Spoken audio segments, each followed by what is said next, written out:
Quiero manifestar, en primer lugar, mi respeto a los fallecidos y mi reconocimiento a los profesionales sanitarios y trabajadores esenciales.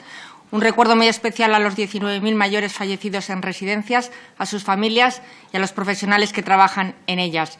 Ha tardado mucho en comparecer. Las 3 vicepresidentas vinieron hace casi 15 días, mucho, casi tanto como en aprobar el ingreso mínimo vital.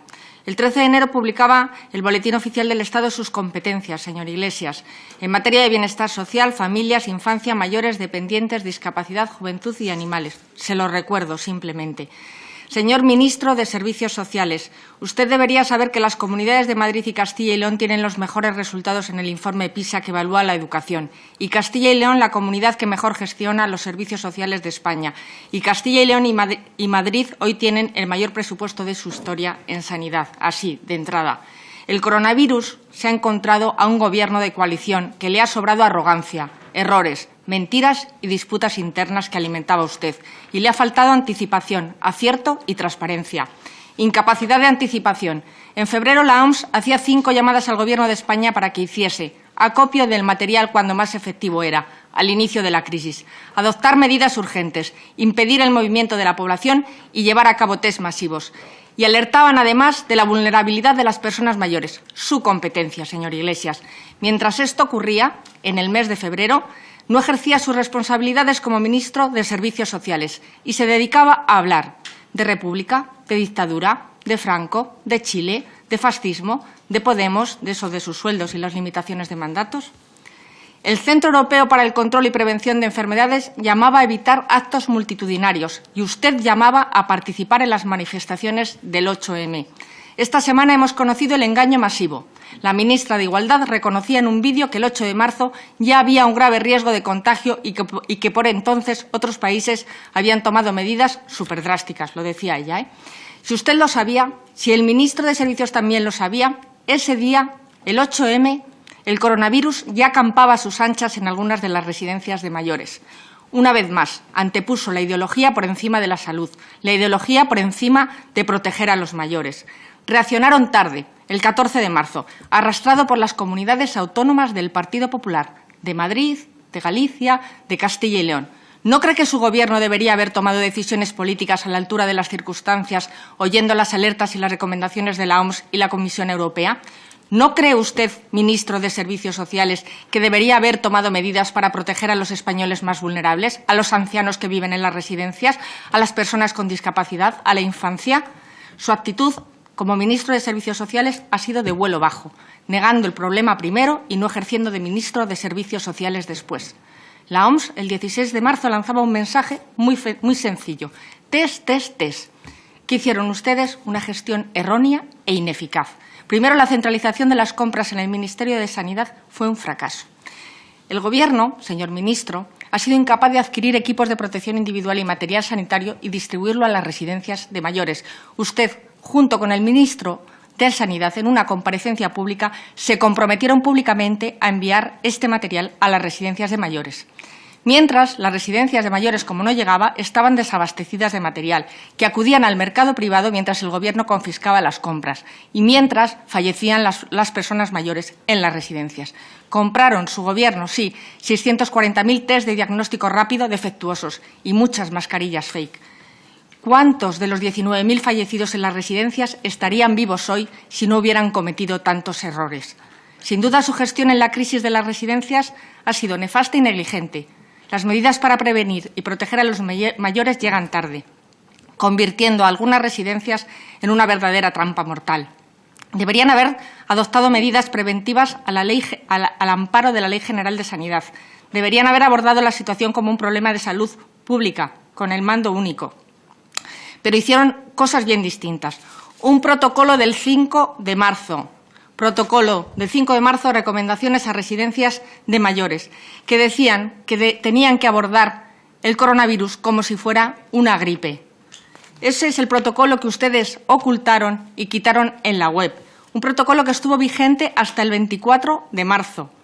Y el 19 de marzo usted se salta la cuarentena, una vez más se cuela en una rueda de prensa porque no estaba prevista su asistencia, junto con el ministro de Sanidad, y dice que se pone al mando de los servicios sociales de España. Promete 300 millones de euros a las comunidades autónomas, para todo, para medicalizar residencias, también para alimentación, para suministros, para prestaciones. Esos 300 millones es el 0,15% de los 200.000 millones que dijo Pedro Sánchez que iba a movilizar. El 0,15% para proteger a las personas mayores, a las personas con discapacidad, a la infancia, a las familias vulnerables. Blindó su sillón en el CNI y olvidó blindar a las residencias de mayores y a las personas vulnerables. En más de 80 días se aprueban 3 órdenes, toda una vicepresidencia para dictar 3 órdenes que no paliaron ni mejoraron la situación. La situación fue a peor y dramática. No han enviado material a las residencias para proteger a las personas mayores, ni batas, ni EPIs, nada de nada. Ordenaban aislar a los positivos, pero no enviaban los test. La sanidad colapsada por la falta de anticipación de su Gobierno y las residencias sin medios para poder contener la enfermedad. Resultado, 19.000 fallecidos, 19.000 familias rotas. Pero además, a esto le añadimos la falta de transparencia. Bueno, dejó de funcionar el portal de transparencia, basta ya de mentir y ocultar los datos de los fallecidos. El INE hoy reconoce 44.000 fallecidos, Sánchez ayer reconoció 28.000. ¿Usted cuántos fallecidos reconoce, los 44.000 del INE o los 28.000 de Pedro Sánchez?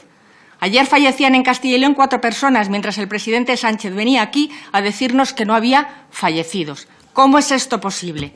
¿Cuándo piensan decir la cifra de fallecidos en las residencias? Se debe de conocer la verdad, por dignidad, por justicia, por respeto. Señor ministro, si no hay diálogo, difícilmente hay consenso. Usted apela a un consenso transversal que es falso. Está en su imaginario. El único consenso ha sido el de los servicios sociales de España reclamando al Gobierno test, material de protección y material sanitario. Los geriatras, el tercer sector, los sindicatos, los profesionales de los servicios sociales, el sector residencial, que solicitaban al Gobierno que tomara el control de la situación desde el punto de vista de la salud y no lo hicieron. En materia de infancia, hoy saca de la chistera la Ley de Infancia que el Gobierno del PP acordó con las organizaciones de infancia hace ya 2 años. Si se hubiera aprobado durante estos 2 años, habríamos evitado situaciones de desprotección durante la pandemia. ¿En qué situación se encuentran las menores tuteladas víctimas de explotación sexual de Baleares durante la pandemia? ¿Nos puede informar, por favor? En materia de juventud, los jóvenes con menor riesgo sanitario, es cierto, están siendo afectados por el desempleo. ¿Qué solución han dado a los despidos improcedentes, a la finalización de contratos temporales, a los jóvenes que han perdido su contrato en prácticas? En materia de familias, el Partido Popular le solicita que articule un plan de medidas de conciliación de manera urgente, dirigido a las familias que tengan dificultades para ello como consecuencia del coronavirus. Señor ministro, no ponga a las familias ante la difícil situación de tener que elegir entre trabajar o cuidar a sus hijos o a las personas mayores. Atienda las demandas del sector de campamentos de verano, pero de verdad, no con las medidas del INJUVE que no les han gustado. Atienda las peticiones de las guarderías, de las escuelas infantiles. Aparte de conciliar, también hay muchos empleos que están en juego. ¿Cómo va a universalizar la educación de 0 a 3 años? En materia de discapacidad, rectifique los recortes de Podemos al 0,7 del IRPF y al impuesto de sociedades, atacando directamente a las entidades de la discapacidad y al tercer sector. Es inadmisible. Estas entidades han sufrido un impacto del coronavirus en sus propias carnes. Con sus recursos han comprado material de protección y sanitario. Y ahora los recortes de Podemos quieren quitarles los fondos del 0,7 que les corresponden. En materia de exclusión, las colas del hambre y las bolsas de comida son una foto de su gestión, señor Iglesias, de su gestión.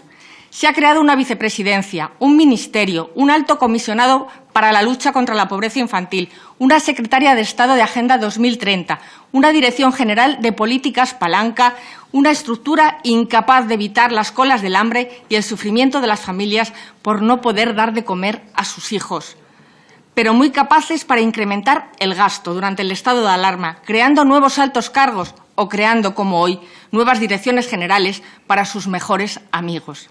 Señor vicepresidente, le pregunto, ¿qué diría sobre esto el Pablo Iglesias de hace un año? De hace tan solo un año. Un ruego, señor Iglesias, pague el subsidio a las 27.815 empleadas de hogar que siguen sin cobrar. Y varias preguntas. ¿Cómo puede decir que no han dejado a ninguna persona en desamparo? ¿Cuánto dinero va a destinar al programa Beca para garantizar alimentos en verano a los menores? ¿Qué medidas ha tomado su Gobierno dirigido a los 600.000 hogares que, como consecuencia del estado de alarma, se han quedado sin ingresos? Señor Iglesias, señor ministro, señor vicepresidente, baje a la tierra, deje de asaltar los cielos. Sus medidas han sido claramente insuficientes para evitar las colas del hambre y paliar las situaciones de pobreza durante esta crisis. Señor Iglesias, y llegamos al ingreso mínimo vital, que por eso comparece usted hoy aquí, porque hasta que no se ha aprobado en Consejo de Ministros no ha querido venir. Tantas veces, ya termino, presidente, tantas veces ha anunciado que llega tarde y mal. Saca pecho de las más de 5 millones de prestaciones, pero si no pagan la mitad. Por recortes de Podemos, el mejor escudo social es el empleo, señor Iglesias. Y van ustedes y meten un rejonazo de 2.400 millones de euros en las políticas activas de empleo, pero aprueban el ingreso mínimo vital, de espaldas a las comunidades autónomas y de la oposición, y discriminando a las comunidades autónomas, porque unas comunidades autónomas sí lo van a gestionar y otros no. Usted dijo que el ingreso mínimo vital beneficiaría a 1,1 millones de hogares, a 5 millones de personas, hace un mes. Ahora dicen que beneficiará a 850.000 hogares, a 2.300.000 personas. ¿Qué ha cambiado para que excluyan a 250.000 hogares de hace un mes? Mucho no ha mejorado la cosa para que ustedes excluyan del ingreso mínimo vital a 250.000 hogares y a 2.700.000 personas.